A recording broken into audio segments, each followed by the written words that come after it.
Bless you.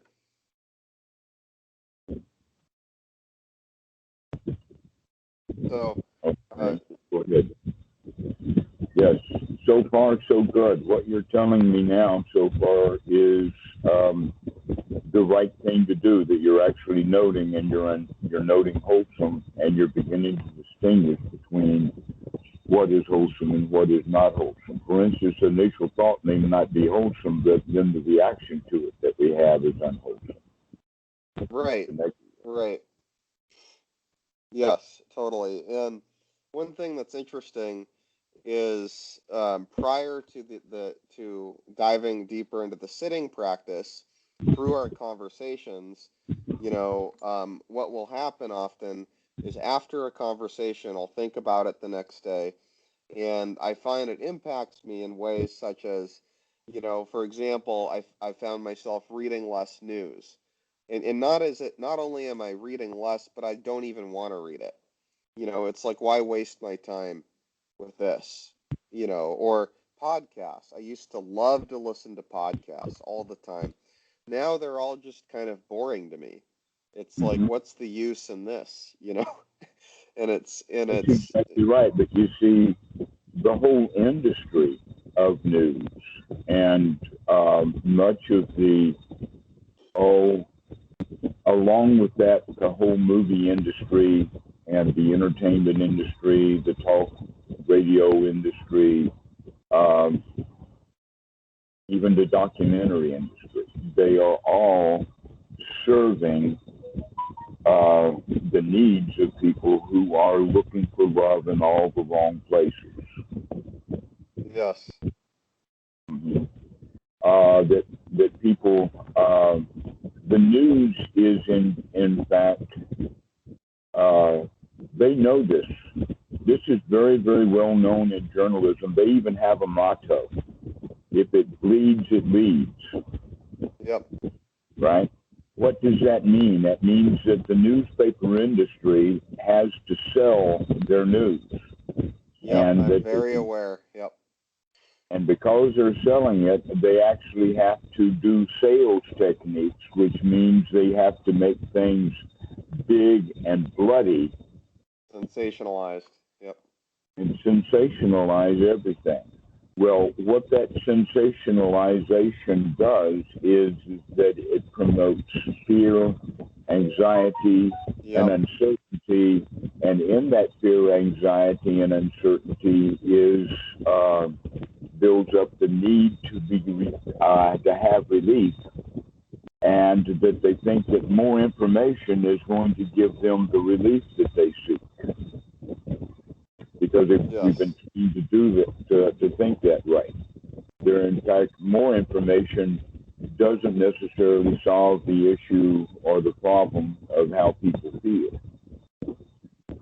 Yes. But you are beginning to recognize at a very deep, let us say, appropriate level, that much of the media is in fact just time structuring for people, to structure their time and to get their attention. And people actually like that, because if I can worry about how bad Donald Trump is, I don't have to worry about how bad my life is.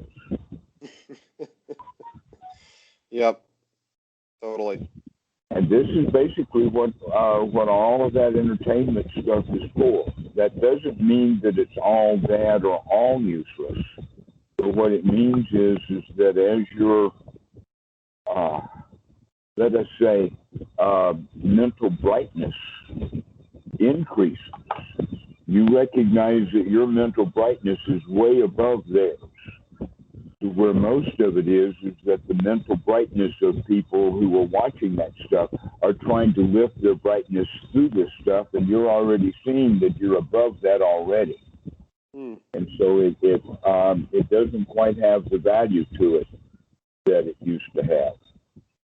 In other words, it used to give you the delusion that it was going to solve a problem for you. Now you recognize you've got no problems. You don't need to take that pill. Right. So that's part of the process. In that regard, congratulations. You're beginning to make some, let us say, some observations. And these observations lead to insights. Thank you. That big media has its own problems. And yet most people go to big media to solve their problems. And you're recognizing big media not going to solve any of your problems. It'll just make more. So I have a few comments on that. So one is that it's interesting because I've been aware of this for a long time. I've read, there's a journalist I like, Matt Taibbi, who has written a great book called Hate Inc. And it's about how the news media profits off of hate. And I started reading his essays a few years ago. So I've been aware of this for a long, and I've read some Noam Chomsky as well, manufacturing consent, all of this,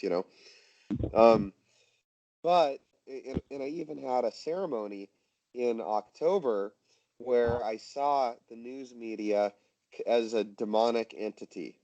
And I had a strong feeling that it was like a demonic entity that was profiting like a demon, that was sucking up, that was creating all this negative energy, and then sucking up that negative energy to become bigger, stronger, more powerful, this and that. That's exactly what it is. It's like the psychological equivalent of the tobacco companies. And the oil industry. Yeah, just and in the automobile industry, not so much now, but back in the 1930s and 40s, that General Motors actually bought up, first starting in LA, and was so successful he did it in other cities, and that was that they bought the tram line. They bought the trolley car systems. Even Charlotte, North Carolina had trolley cars. He bought those up and put them out of business. Yes.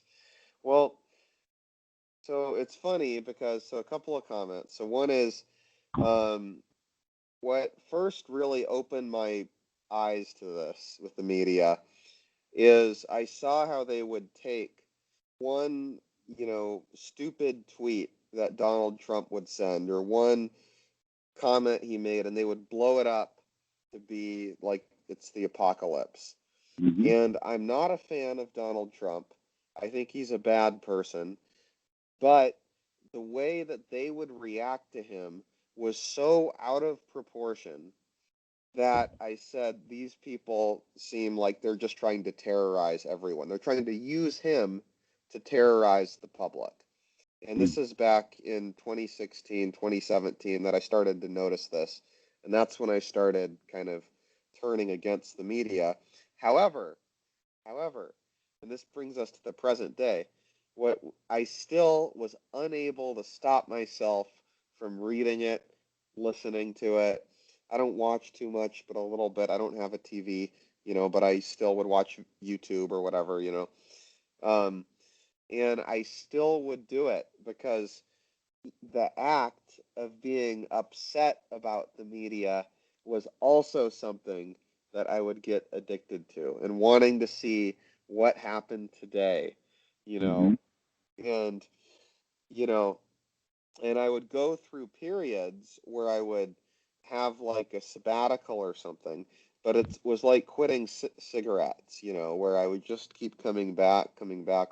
But what's different about this time, with my sitting practice, how it feels is I feel like I'm just not even interested. It's not like I have to use my willpower to not do it, which is what I would do before when I try to take a break from. It's like I'm just not even interested. Like I'm still kind of interested, but lesser so. The interest has gone from here to like here. It's like a little bit of interest, but it's kind of like, what's the use of this? I was informing you about that long, long ago. That this is actually what you're doing is that you're giving your own personalized version of the teaching of gratification, danger, and escape. That in the beginning, all we can do is we can see the gratification. When people are watching the news. And so in the beginning, then, a little bit of danger doesn't outweigh the gratification, especially if the gratification also is time structuring. Yes. So if you stop watching the news, then what are you going to do with your time? And besides, the news is actually interesting in a way. What's going to happen next? What's going to happen next? And that gets up our curiosity as well as the doubt. For most people, it's not curiosity, it's actually doubt in the sense of, oh no, what's going to happen next? Right. Which is exactly the whole Trump administration, was keeping everybody on edge. He must have learned the art of the cliffhanger, because it looked like that the Trump administration was going from one cliffhanger to another cliffhanger to another. Yep. You know what a cliffhanger is? Back in the day when people would go to the movies every week, they would have either a prelude or a trailer that was like less than 30 minutes, not the main feature. And they had the Crimson Ghost and a few cowboy movies. I think that, in fact, The Perils of Pauline, the very famous one, was also just this. It would be about a 10-minute thing, and the first part of it was getting rescued from the adventure that she left in a cliffhanger in the last one, and then the rest of this is setting up the cliffhanger for this edition. Right. It's like a soap opera. And so, right, that's what soap operas are all about, is just one cliffhanger after another, except in The Perils of Pauline, it was an actual railroad track, an actual tree falling on her, an actual cliff she was going off, an actual horse that was falling over, that kind of stuff. So where in the sitcoms, they don't have that kind of money, and so they do it all verbally. Well, that's what the Trump administration was. It was a verbal one cliffhanger after another. Yep. And the media benefited from that greatly, that there were huge ratings going on. And now that Biden is in office, the ratings for Fox have just fallen through the floor.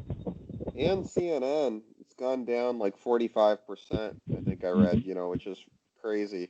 It's probably gone down more for CNN than it has for Fox. Mm-hmm. But the point is that then the media thinks that, we can get the people interested again if we only give them enough new cliffhangers. Yep. And meanwhile, you have two different groups. You have the right-wing news, and then you have what is normal mainstream news that the right-wing news causes libs or liberals. And they cooperate with each other as much as compete with each other. Yes.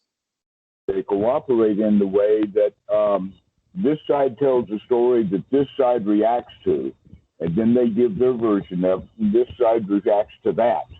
And so they create a dialogue, and every time that they talk, they're making money off of it. They get the ratings up. They cause a conflict, and there's really no problems there. Yeah, it's very true. It's very true. And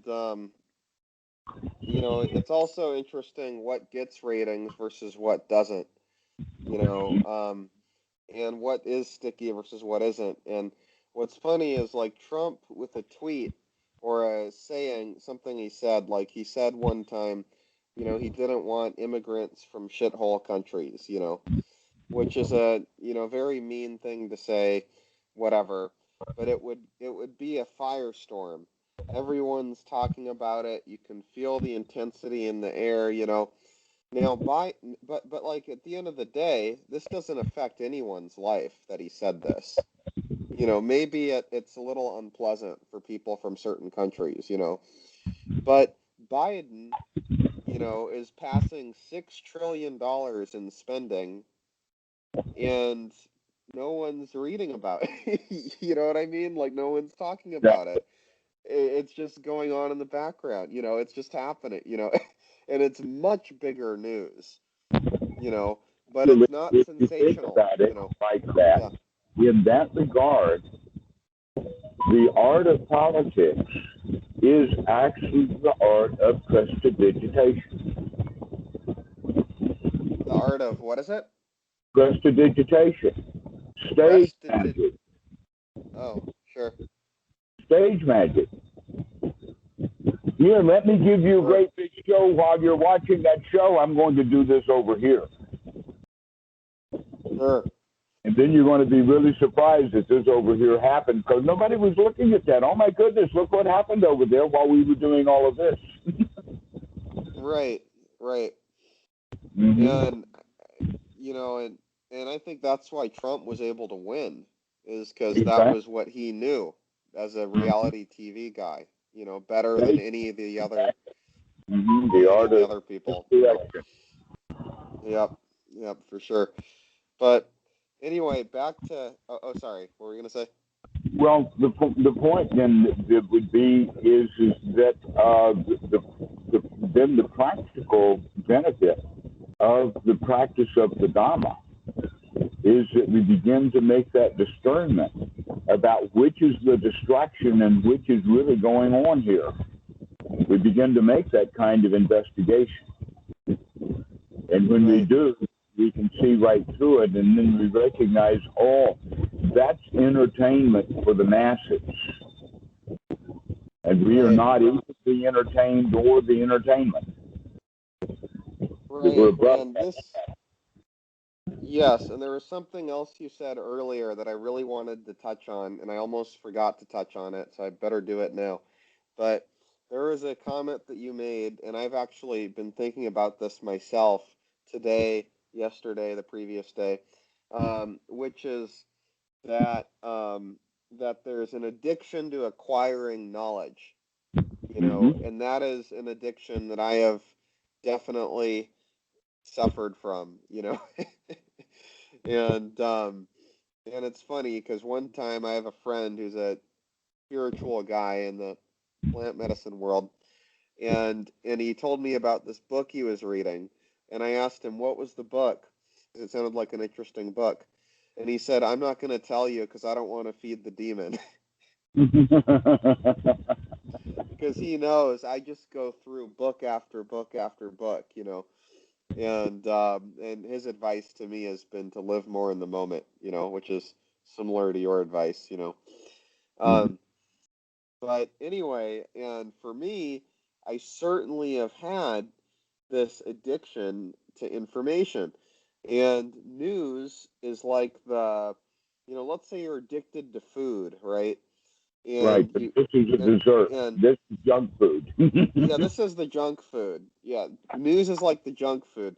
You know, philosophy is like the filet mignon. You know, but nonetheless, if you eat too much of that, you'll get sick, whatever it is. You know, whether it's filet mignon or junk food. You know, and the news though, it comes in, it's en masse, it's easy, it's empty calories, it's easy stuff. So I would digest it. You know. And then there'd be kind of higher quality stuff, you know, you know, I was listening to this podcast earlier, you know, in the evening, you know, with these 4 tech billionaires talking about the markets and technology and all of these things, and it's very educational, you know, because it's kind of it's an interesting perspective that they have given their position, but nonetheless, you know, you know, this doesn't lead me anywhere, you know, like this doesn't you know, I was thinking as I was listening to it, and I used to really enjoy listening to them talk, but I was thinking like I'd rather listen to music and take some breaths, you know. I'd rather do that. Right. You're beginning to see in the realm of what is wholesome and what is unwholesome, and when stock market experts argue with each other in the news, that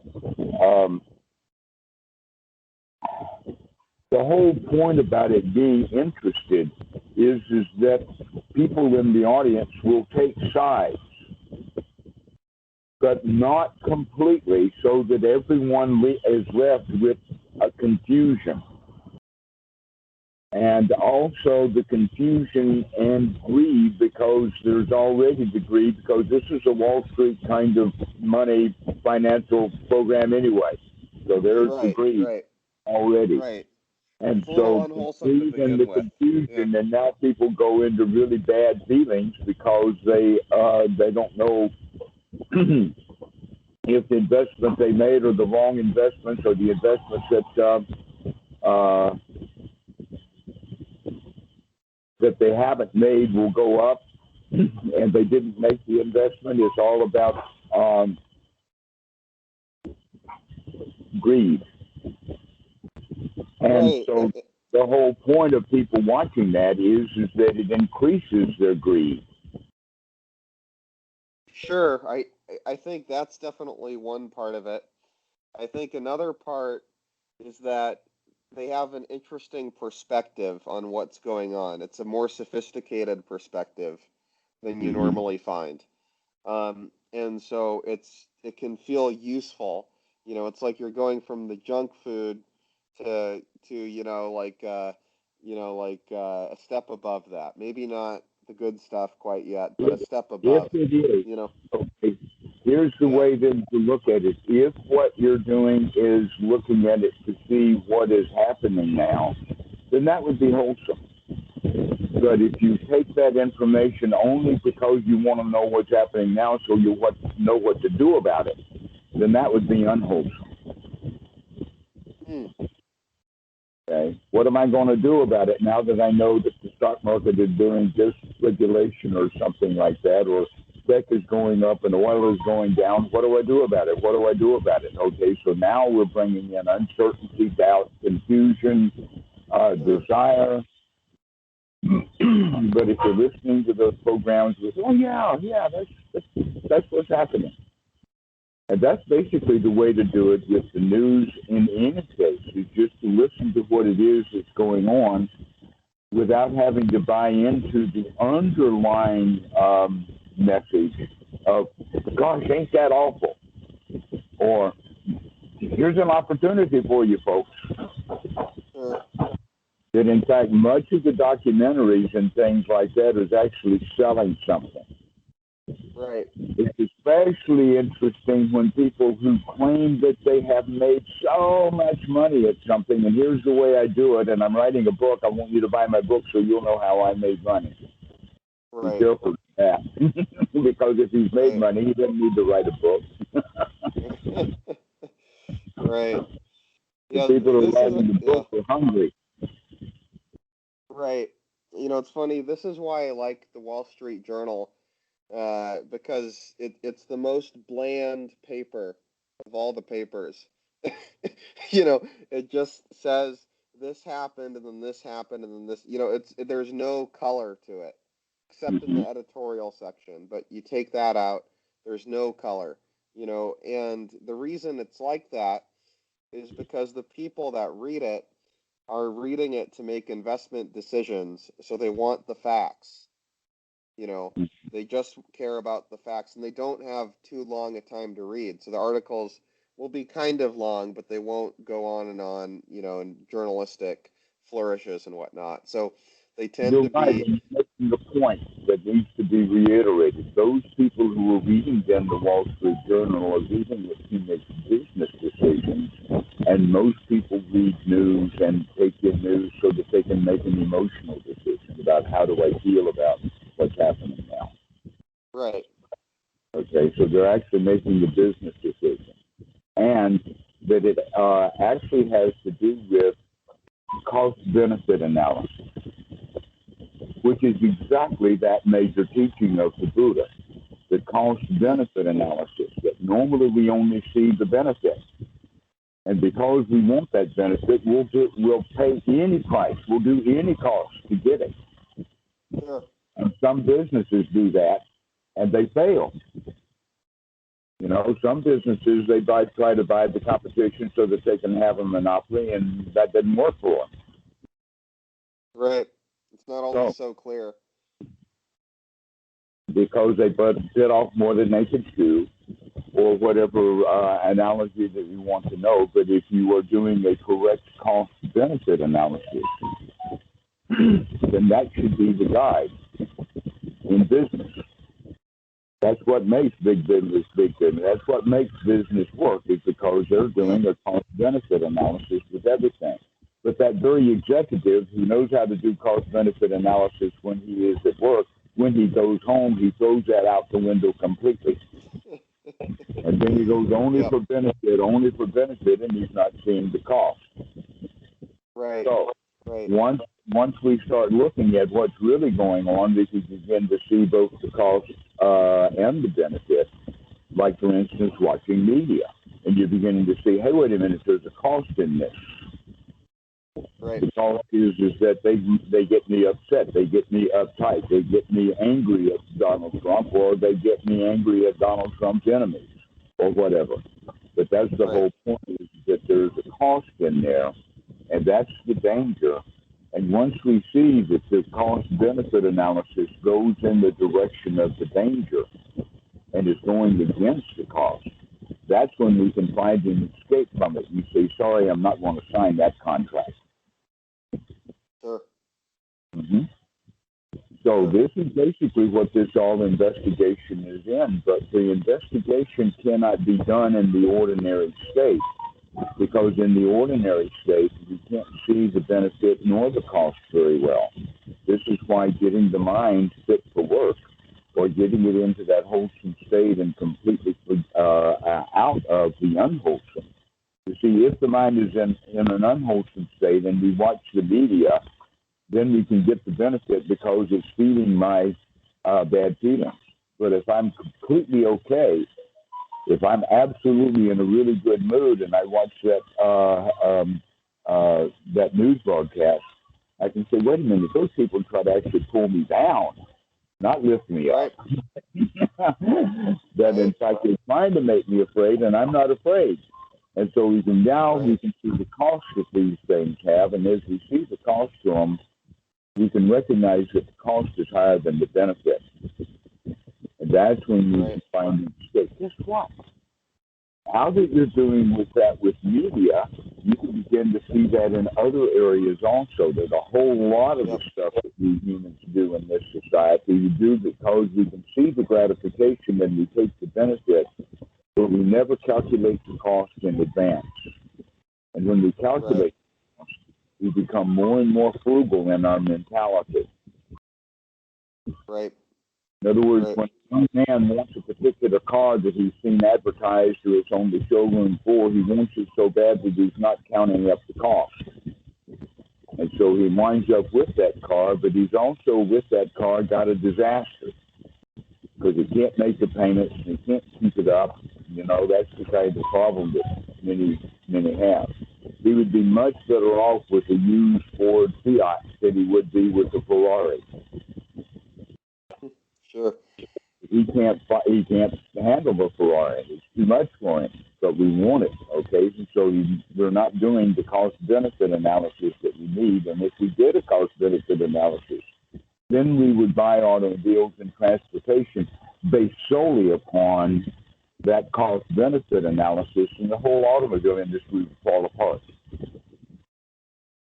Sure. Who don't buy cars with cost-benefit analysis. Businesses do. But individuals buy it based upon greed and emotion.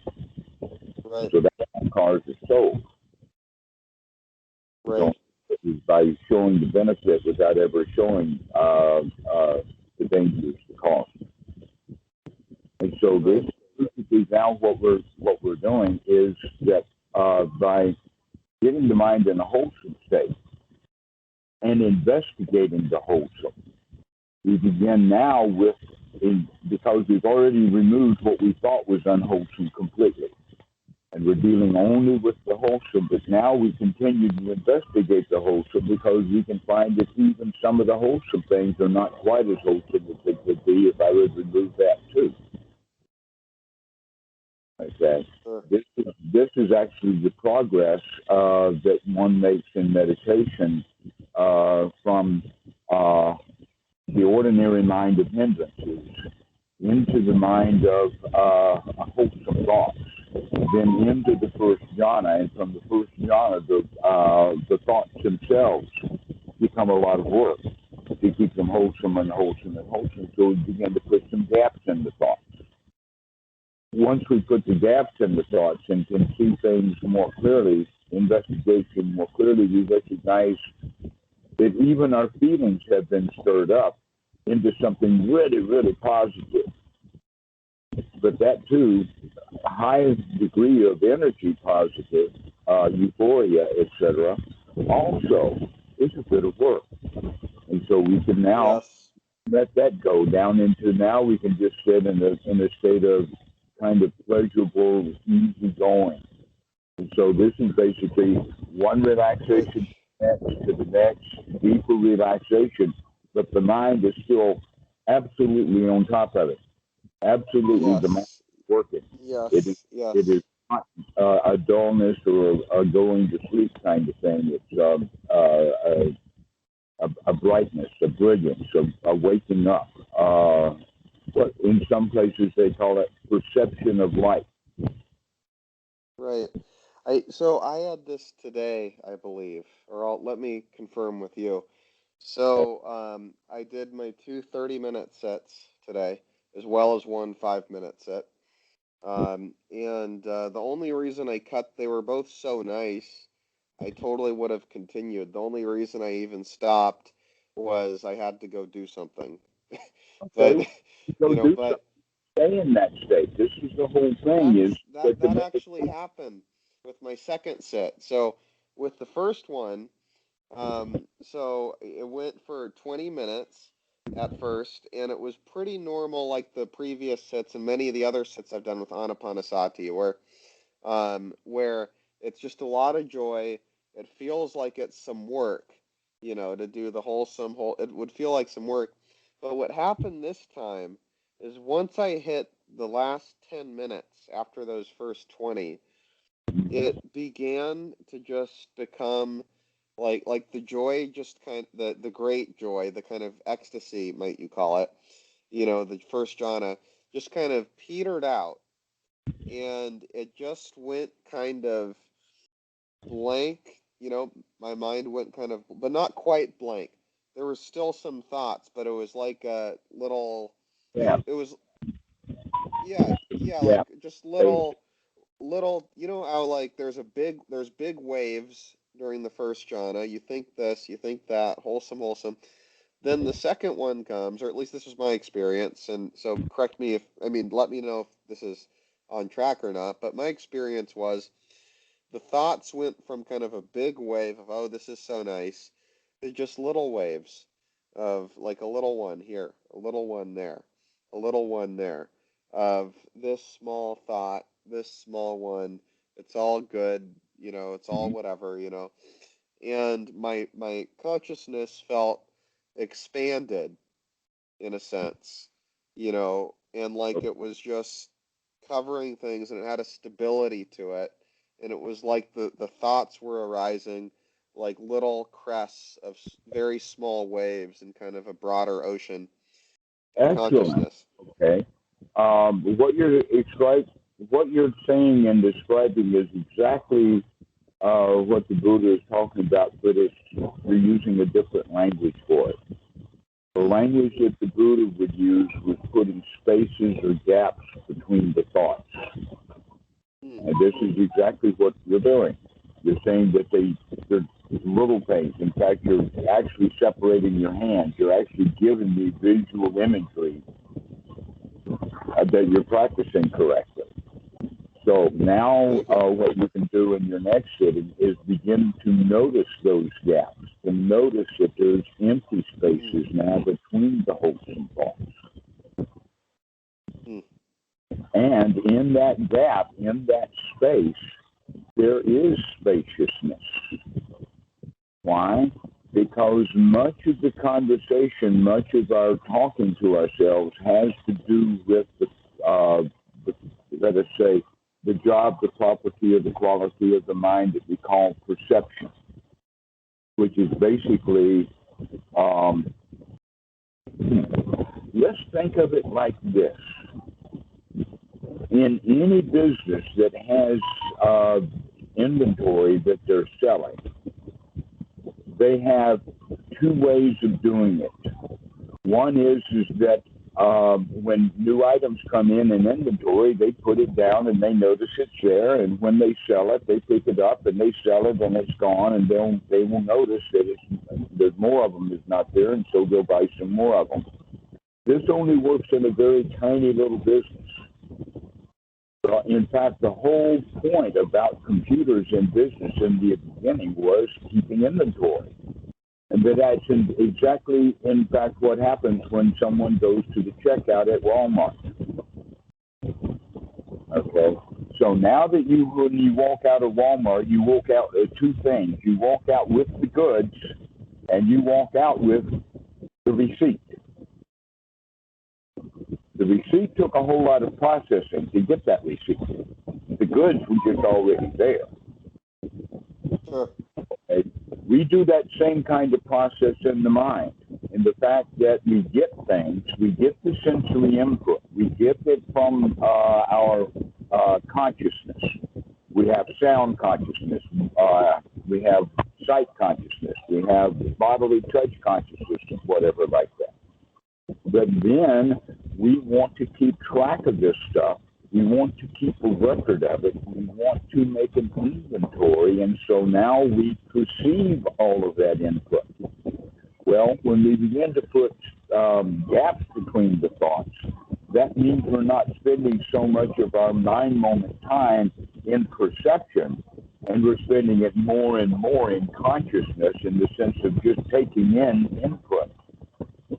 And this is a major teaching of the Buddha about Paticca Samuppada and the distinctions between Vinaya and Sanya, are the Pali words for it.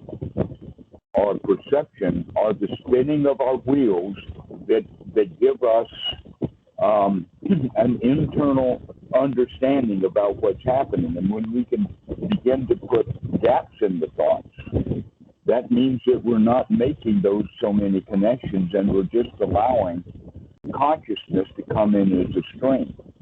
So normally what we do is we get a little bit of piece of information in from the consciousness, maybe a glimpse in the eye or maybe a sentence somebody said, and then we spend all of our time thinking and getting it and figuring it out, and then we come up with a solution. And while we're doing all of that, we're not taking any more input. But if we are taking input and then don't do much processing, we take some more input very quickly. And when we're not doing any processing at all, now we're just taking on input. And that's when things begin to get really flooded. That's when things become really profound. That's when, in fact, the emotions of the rapture become almost overwhelming. It's because we're not processing any of it. We're just receiving it. I've had that happen to me. That was how my psychosis felt. Because it was just a huge flood of God knows what. You know. because it's coming in so fast that you don't process it. Exactly. Yep. And I saw I would see like a twitch in someone's eye, and it would have significant meaning. And then there would be another twitch immediately after. That would have significant meaning. The way someone would move their body, significant meaning. You know, that was the psychosis experience. And it was like just blew open a big, like all the doors to my perception were just blown open for like 3 months straight. You know, and it was just all this stuff coming in all the time, you know, and yeah, it was crazy. But I can still have like much more controlled, you know, versions of that in a minor scale. So this actually brings me to my second sit today, which I believe there is some similarity to this, but not quite. It's like not psychosis, obviously, but there was some similarity to what you were discussing. So, so I had my second sit shortly before I called you, actually, about an hour before. And I went and it was similar in that the first 20 minutes even the first 15, I would say, not 20, were kind of going into that first jhana state. And then it was the equanimity, and the equanimity went on for a while until I finished the set. And I got up, and I just felt kind of a supreme, confidence and just, a sense of grounded joy, not like bound, but grounded, quiet joy, and I walked my dog and I took a cigar, and we went for our little walk, and I was listening to music, and each moment that came, I was taking long breaths as I was doing this, just doing the long breaths, the cigar, the music, walking the dog, it's a very nice walk. And as I'm sure you can imagine. And and I would notice when I would focus on the breath, and I've had this before, I've had this happen to me before, and sometimes it would show up in my sitting practice as well, with anapanasati, but I was noticing it on this walk. And it was like each breath felt like it was cut into multiple sections within the breath, not like beginning, middle, end. There were no titles affixed to them, but it was like there was kind of the breath was much bigger than it really was, kind of a feeling, if you know what I mean. Or another way of saying it is that in the ordinary mind, the breath is, we're not watching it, we're not looking at it. When we begin to notice it, it lengthens out.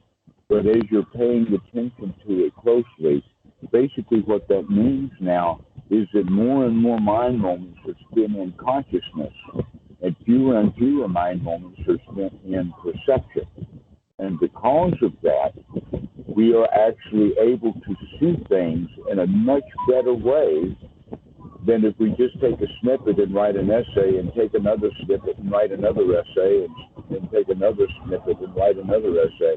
Actually now, we're just taking more and more snippets. We're actually beginning to look,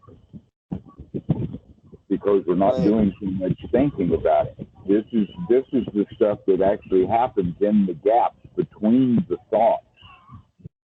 That in fact there's more than one kind of thought. One of the kind of thoughts would be a verbal thought, but another kind of thought would be an observational thought, in the sense that you can actually just experience that in-breath, mind moment after mind moment, without having to tell yourself anything about it. You just experience it directly, and that's the mind moment. It's a different kind of thinking. It's non-verbal thinking. And we have a lot of that, but most people don't know it because they're spending their time with so much verbal thinking.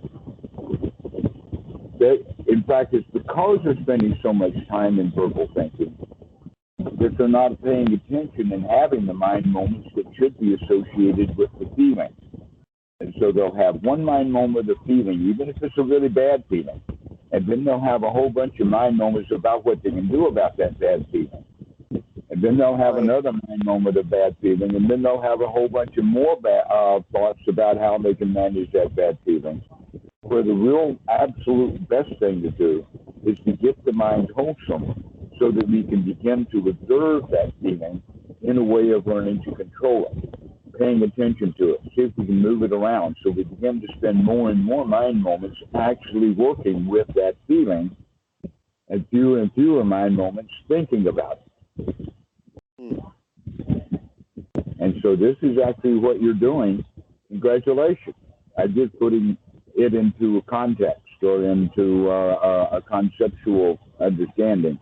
But this is actually what we do, is that the more we pay attention to what's going on, the fewer thought moments we have that we're spending trying to figure it out, and just letting it be. Right. And so it and seems to we me find that... out that what is a whole lot of stuff. There's a whole lot of stuff that's being right now. The cause and effect relationship is magnificent, and it's vast. Right. And yeah, several comments. So one is, it's kind of, I don't even know where to go from here, but I'll just try. So one thing I thought of earlier in what you were just saying was about the plant medicine experiences and how a lot of what makes them so valuable you can't put into words at all. You just can't. It's way beyond words, and that's the important thing. This is emotional stuff, and emotional stuff really is beyond language. Except that, yes, no, it's not beyond language, it's its own language. yes, and so like I had this long 6-month period where I was going to ceremonies every month from October till March, and I took April off, and I'm going to go again in May. But it's not. But anyway, long story short, I went 6 months in a row, and I would find that when I would go, it would go deeper each time, but in an unexpected direction. Oftentimes, something unexpected would arise. And I used to tell people a lot about my experience. Oh, this happened and this happened. But after a certain point, I stopped because I just couldn't even explain it. It's just at such a deep level, that there's no explanation. I can't write about it in my journal even. It's just going on there, and I feel it's similar, with some of the sitting stuff, where, like this thing about the moments expanding, into with these mind observations. I'm very glad to hear that there are words that can help express this because I've never really expressed it, except the way that I just did, which, is not is just my own invented language there, So it is really interesting how a lot of this healing work, and these different modalities, just like affects us at these levels that we're not even aware of. We don't even have language for. It's an incomplete. Or if you put it in language, it's missing something. For instance, you can say take a long deep in breath and then a long deep relaxed out breath, and people hear that and they get something out of it. But demonstrating that has much more profound impact when I do this.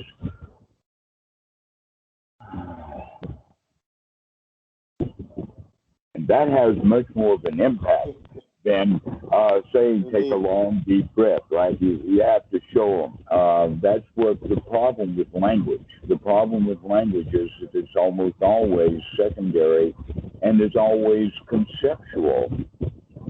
And emotional language generally has no words to it. It's a feeling. We feel sadness, we feel anger, but the word sadness and the word anger doesn't do justice to how we feel. Right. And I feel like that's part of the frustration of the search for knowledge, is because we know, that there's part of our knowledge that isn't quite complete. There's some dukkha there, just in the whole structure of knowledge itself. And so we try, like, there are podcasts and books and stuff that I listen to, read, whatever, that will be on some of these topics, of, spirituality or meditation, plant medicine, whatever. And the hope is not that the whole book will be useful to me, but that, because I that's a lost cause. Of course, the whole book isn't going to be useful to me, but that I'll find some little snippet, or maybe several snippets within that book that I can take away, and remember, and can add to my knowledge. That's the hope, is I can find some snippets in there, that I'll remember. And, let me answer that statement this way, and that is that there is a sutta. It's the Siṁsapā Sutta. Siṁsapā is a kind of tree that is here in Asia. But in fact, I've got Siṁsapā trees here in the yard. I didn't know what they were, but in the Thai language, it's the Siṁ tree, which is the Siṁsapā. So the Buddha was walking with a group of monks through a Siṁsapā forest. at the time of year when the leaves were falling off. And so it was a kind of a golden yellowish paradise. And he picked up a handful of these leaves off the floor of the forest, and he held them up and said, "Which is greater, monks, the number of leaves I have in my head, or the number of leaves here in the forest?" Now, the Buddha made several analogies like that. One analogy also said is, imagine a great big vast ocean.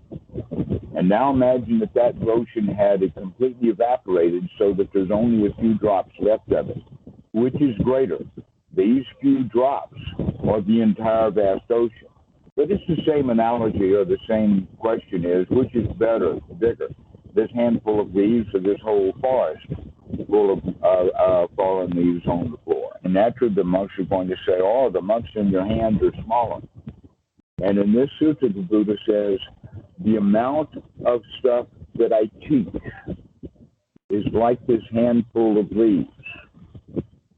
And the amount of knowledge that I have about all kinds of things is like this forest. Now, what he was talking about there is actually several points. One of them is that the handful of leaves, actually there's books by that title, great big books. A book that will have how many pages? Hundreds of pages. Each one of them a leaf. And the Buddha says he only has a handful of leaves, a handful of leaves. Okay.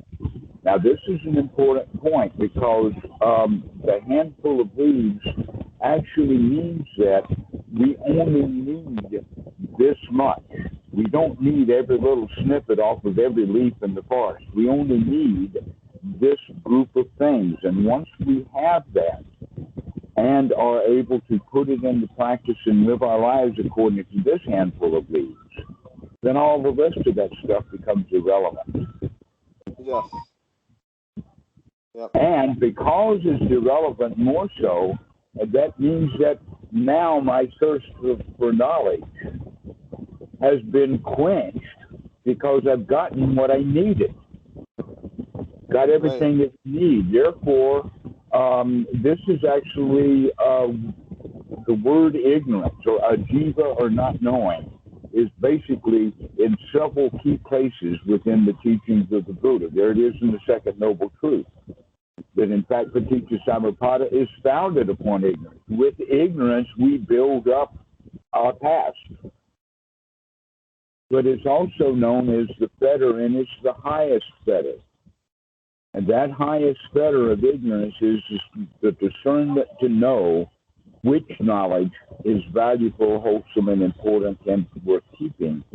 And all the rest of the stuff is really not important, and it's okay to be ignorant of it, that we don't know. All we need to know is that we don't know, and that's okay.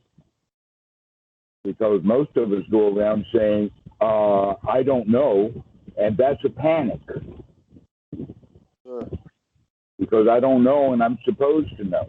Well, now that we've gotten the Dhamma, what that means is that we're not going to know everything. There's going to be a whole lot of stuff that we're not sure about. And in fact, getting into that not sure state is the easy middle path. Because the people at this extreme are absolutely adamant that this extreme is where it should be, and the people at this extreme is absolutely adamant that this is the right way, and here I am in the middle, and I don't know whether they're right or they're right. All I know is they feel good, and I don't need to go to either one of the extremes to find out. Sure. And so this is what ultimately ignorance is all about, is going into a state of happily not knowing. How can I be happy without knowing? Is because I already know what I need to know. Right. And guess what? The future, I don't need to know to be happy right now. Right. And one thing Isn't that nice marvelous? Just think about that. We don't need to know anything to be happy right now. Yeah. Yeah, that is. We don't need to know what the stock market is going to do. We don't need to know what the bank account's going to do. We don't need to know anything. We just know that we can be happy right now. And everything else just goes into that box of not sure. Yeah. Yeah, This indeed. is in fact what is right noble view. Right noble view is to keep investigating, keep looking, keep noticing, and stop coming to conclusions thinking that we know. Just keep watching, just keep looking, just keep that with that viewpoint. Not sure, just keep looking. And would you consider not sure a wholesome thought? Yes, absolutely. Because its exact opposite is holy shit, or oh my God. Okay, that's a different kind of not knowing. But here, just not sure. It's got that Not attitude. sure, and it's okay. Yep. That's okay. Not sure, it's okay. Yep. Because I've got what I do need to know. I am sure that I've got the Eightfold Noble Path. I am sure that I've got this next breath. That I can do. Whether or not Trump is going to make it back into office, who knows what's going to happen. Or whatever I'm going to have for dinner tonight, who knows? Who knows? Exactly. It's fine either way. There is a Mullah Nasruddin story about that. I ran across Mullah Nasruddin when I was living in India, and Mullah Nasruddin is kind of like a little Islamic joke book. And it is all about this mullah named Nasruddin, and there's a lot of stories in there that's quite brilliant. And one of the times Nasruddin was walking out of his store and going over to wherever he always goes to, and his friend the cop stopped him just to be chatting and all of that, and he says to Mullah Nasruddin, "Where are you going?" He says, "I don't know." And the cop says, "What do you mean you don't know? I see you specifically heading over there to the post office." And the mullah says, "Well, maybe." And then the cop gets pissed off and he grabs him by the arm and says, "Come on with me. We're going to go to the police station and have a conversation." And Nasruddin said, "See, I told you. I didn't know where I was going."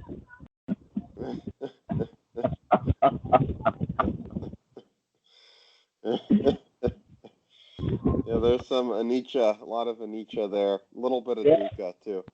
Yeah. A lot of anicca, a lot of dukkha. So this is how we begin to understand it. We don't know what's going on, but we can handle it just fine. And in fact, often that will give us very pleasant surprises because we think we know what's going to go on, and then if it happens, big deal. But if we're in the position of, hey, I don't know, and it doesn't matter, and it happens, wow, this is marvelous. Sure, totally. Very cool. So question. That I don't know. Because you have been wrapped up in the I need to know, I need to structure my time in finding knowledge, and the more I know, the better snippets and all of that kind. Guess what? You don't need any snippets now. You just need to enjoy what you have. Right. And I don't need to do anything. You don't need to do I don't need to, and this was another big part of another big realization I had today is so yesterday was the hell day. Like yesterday I didn't meditate. I just spent time just playing on my phone and some video games, this and that. And I just felt the whole day that it was an empty day. The day was just a day of emptiness, pure emptiness, which is not a bad thing, either, Um, and then today, I thought to myself, a lot of my activities yesterday, were induced in part by guilt at not doing productive things, and I'd get wrapped up in this guilt cycle of, oh, I need to be doing something productive. I need to be writing a short story, or I need to be working out, or I need to be meditating, or I need to do this and that. And then our whole society is built on guilt. Yes, We Yes. live in a guilt society, and that guilt is induced through critical thinking. Yes. And then what happens is That I guilt. then rebel. I rebel against the guilt by continuing to play my stupid video game or read my stupid article or just do idiotic things as a way of rebelling. And then I thought to myself, well, you know what? Today I thought I don't need to do any of those things. Mhm. It's okay. If I do them, great. If I don't do them, that's great. It's all fine. And then I ended up doing productive things anyway because I just wanted to do them. You know? Right. That's how we learn to live our life. Congratulations. You're beginning to make the move. I'm really pleased with you, Robert. That's great. Thank you. Yeah. Yeah, you're Hopefully beginning. it'll continue. Yes, this is Yeah. the whole show is that normally we feel guilty because that's our culture, and so we rebel against that guilt. That in Yes. fact, this is what Rebel Without a Cause and Easy Rider and all those kind of movies are about. Is that rebellion is within us, and what we're rebelling against, all the orders that we're not following anyway. Right. And because we're not following them, we feel guilty. And so, really, it's not the authority that we're rebelling against. We're rebelling against our feeling of guilt. Right. Right. So when we begin to examine that guilt and look at it very particularly and take a few deep breaths, we can recognize, hey, that guilt can just go away. That I brought that guilt on because I thought of some work that I didn't want to do. And now I'm punishing myself for not doing what I told myself to do. And now I rebel against that and say, darn right, I'm not going to do that. And so now we're caught back in that parent-child dialogue that Eric Berne is so famous in talking about. And it does have guilt, remorse, a rebellion built into it. Because that's how the child responds to the critical parent. But if we can change that dialogue inside from critical and rebellion and guilt into nurturing and mutual support and benefit, that individual is going to have a unification of mind that he doesn't have when we have these two thoughts in us. You go do that, I don't want to do it. You go do that, but fuck you. You go do that. Oh, please don't make me do that. Oh, you've got to go do that. Okay, I'll slink up. No, I'm not going to do it. you hear that whole dialogue inside, all right? And Right. that Right. is from being unified. So we need to find a way of putting a stop to those unwholesome dialogues and start having nurturing thoughts. Everything's okay. I don't care whether you do it or not. It's all right. So long as you do what you do happily, it's okay. Right. People wind up being just as productive and sometimes even more so, and now they're happily doing it rather than doing it from rebellion. Sure. If you really want to get the answer to a math question, you'll get the answer to it. If you're trying to get the answer to the math question because you have to get it done, it'll take you longer. Yep. Totally. Totally. And just stopping and pausing, you can kind of just unravel that little knot there. It's like a little knot ties up, of this knot of You ought to second do this. guessing, Yeah, you ought to, second guessing all of this, you must do this, must do that. If you just stop and say, I don't have to do anything, it's fine, it's okay, whatever happens is That is fine. liberating. Then That's it's the like, whole. well, then there's nothing better to do, so I might as well do this. Mm-hmm. Not because I have to do it, but just there's nothing better to do. It's a very different tone. It's a very different approach, even though it's the same. Well, it's not even the same result. It's a different result, because in one case you're rushing through it. In the other case, you're taking your time. You're just doing it more naturally. It's even the Right. result is a little different. If we do something that we don't want to do, we want to get it over with, so we'll often rush through it. Yep. Yep. Or if we really enjoy it, then we can savor it and take our time with it. Sure. An example of that is if we're eating food that's not very tasty, we'll just swallow it kind of whole just to get it down. But if something tastes really, really good, then we keep it in the mouth and we roll it over and we savor it. And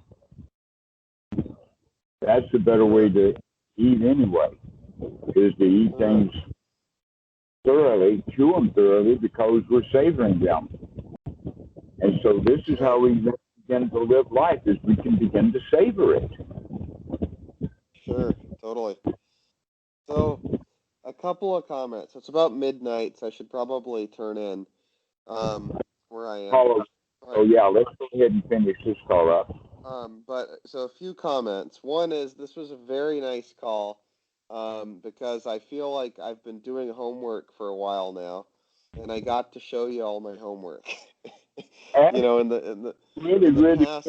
Yes, I can tell that this is kind of a transformational call for you, that you're actually here in a way bragging on a success, and I'm here bragging with you. Thank you. I really appreciate it. Really appreciate all of your help.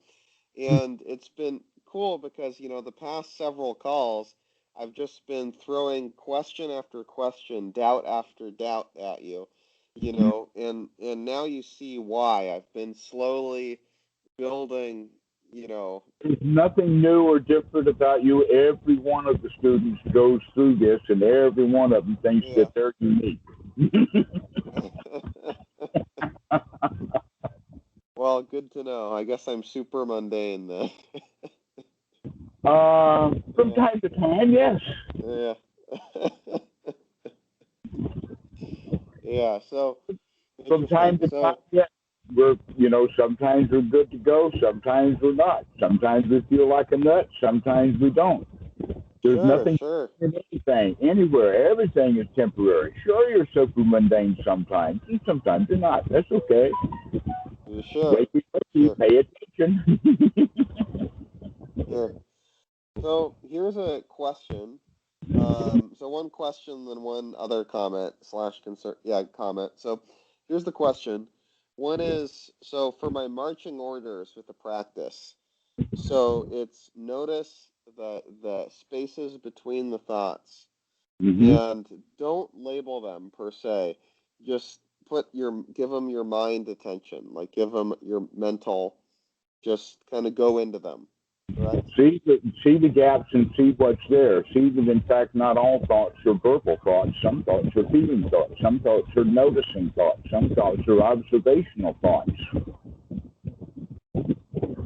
Sure. And should I note them when I notice that, or how should I react to those? Notice it, right? But let us stay with the word of noticing in the sense of observing or seeing, rather than noting in the sense of taking note or writing it down or jotting down notes.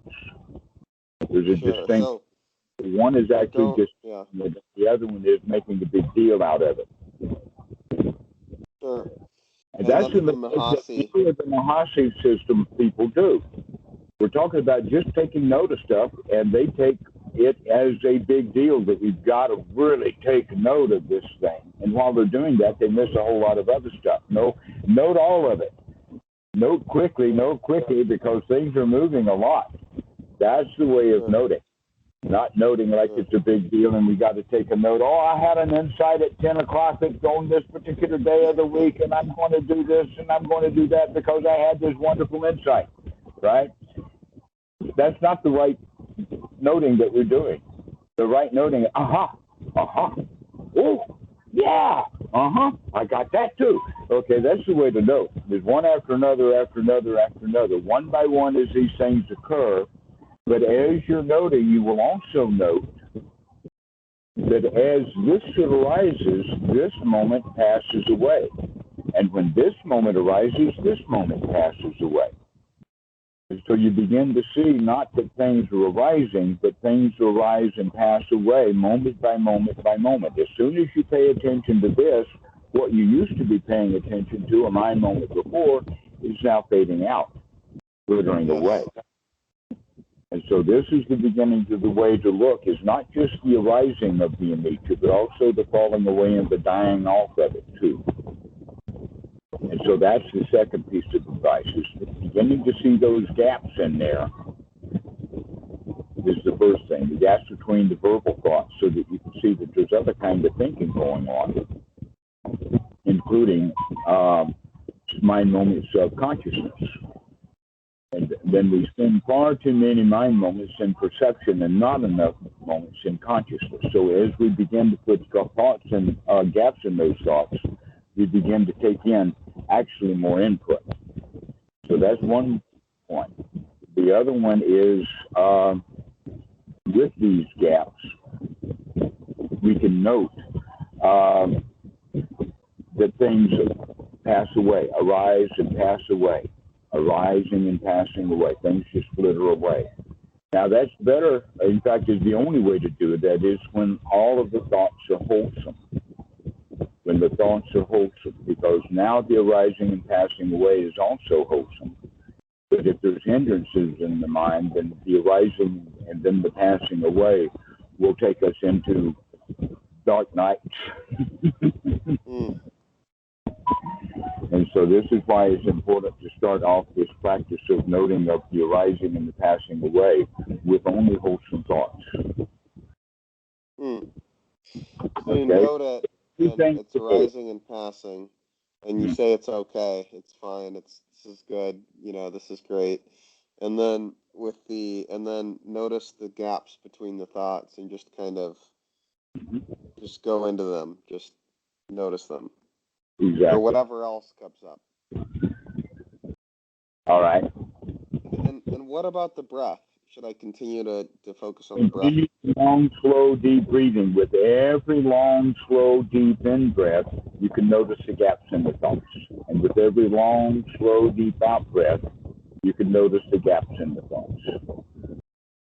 Cool. Okay, so in fact, you could say that, hey, wait a minute, you're giving me a whole lot to do. And I say, yeah, but your mind is sharp enough to start doing all of this stuff now. Sure. It is a lot to do, but we have a lot of time to talk, so we'll revisit. And it might take a while to move past this particular stage, but we'll continue working on it. So well, this has been a delightful conversation, Robert. I really enjoyed it, and I'm really glad to see you're getting some success, and I see you're smiling and all of that kind of stuff. So all the body language is congruent and everything. So congratulations. Likewise. Thank you very much. Keep up the good really play. Appreciate it. You've got new toys to play with now. Sounds good. And one comment. So tomorrow, my friend Spencer and I are working through the Tibetan Book of Living and Dying. Mm-hmm. So we wanted to discuss, several passages with you. We were discussing, you and I were discussing a while back, the part about the dice, and the incarnation, being rebirth versus reincarnation. Remember this discussion we were having? Yes. So to discuss some of that, then there's some other stuff too that'll come up. But I thought that would be interesting for Spencer and also for me. So okay, great. So we'll call you right when you start up tomorrow. So all right, sounds good. Thank you very much, my friend. Go see you. Okay, bye-bye. Later. Take care.